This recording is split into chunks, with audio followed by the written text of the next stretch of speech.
And even though its ideology or its appearance is more in the opposite, but the actual role has been in the opposite. So now, in spite of all what I talked about this, the change, or we can see a paradigm shift in CHP after, especially after Kılıçdaroğlu's coming.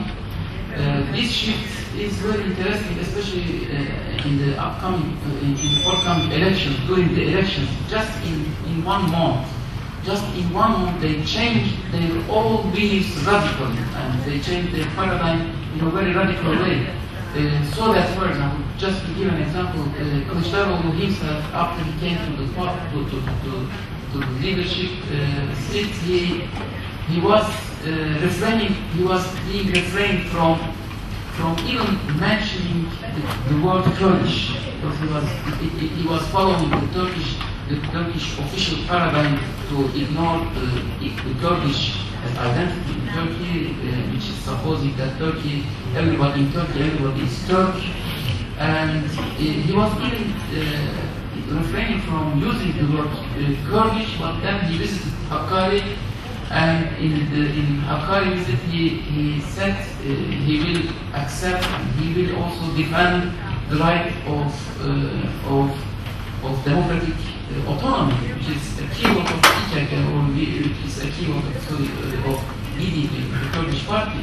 This is really very interesting and very surprising paradigm shift, which is not supposed, nobody was supposing from him to use such discourse, but he used this word, and he even, not only in the Kurdish issue, but also in the constitutional process, he declared, his party declared only 2 days or 3 days ago, they declared a constitutional vision in which they declared to be more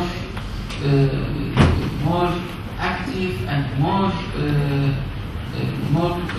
proactive than AK Party in human rights, in democratization, in demilitarization of Turkish system, for example, to organize the Ministry of Defense, of the General of Army to be belonging to the Ministry of Defense, and many other amendments or a new constitutional vision was declared by CHP. This is really very surprising, and this is, for me, it is very positive. Of course, such discourses are very positive in making some hopes after the post-electional process. Even if AKT doesn't pass the 300 or the minimum number of seats to change the constitution, CHP is making a promise to help this. But of course, this is only a discursive promise. We haven't seen yet any practical help of CHP in this democratization process. Just on the contrary, on all these issues of democratization, Kılıçdaroğlu himself personally, he and his close friends, his close colleagues, showed that in the past, in all democratization steps, they played the negative role. For example, to apply to the Supreme Court to hinder some steps taken forward by AKTAY. He was one of the actors who also played his role in this process. But of course, this is just to mention what this is a very positive step, not to tie or all hope to AK Party's taking 330 seats in the parliament. because democracy's options are not limited, they are unlimited. What is happening on CHP is really important because it is not because what the paradigm shift that happened, it is necessarily one has to approach this change, this paradigm shift in attention or in attention because this change also, the Kılıçdaroğlu's coming itself is a result of such a cassette scandal, sex scandal, which is like a conspiracy, and nobody knows who made this conspiracy against Deniz Baykan and who made this possible. And so,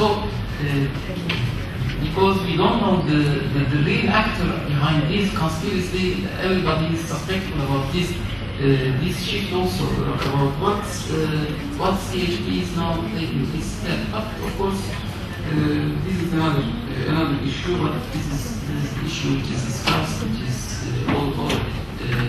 is always kept in mind for popular perception of Turkey.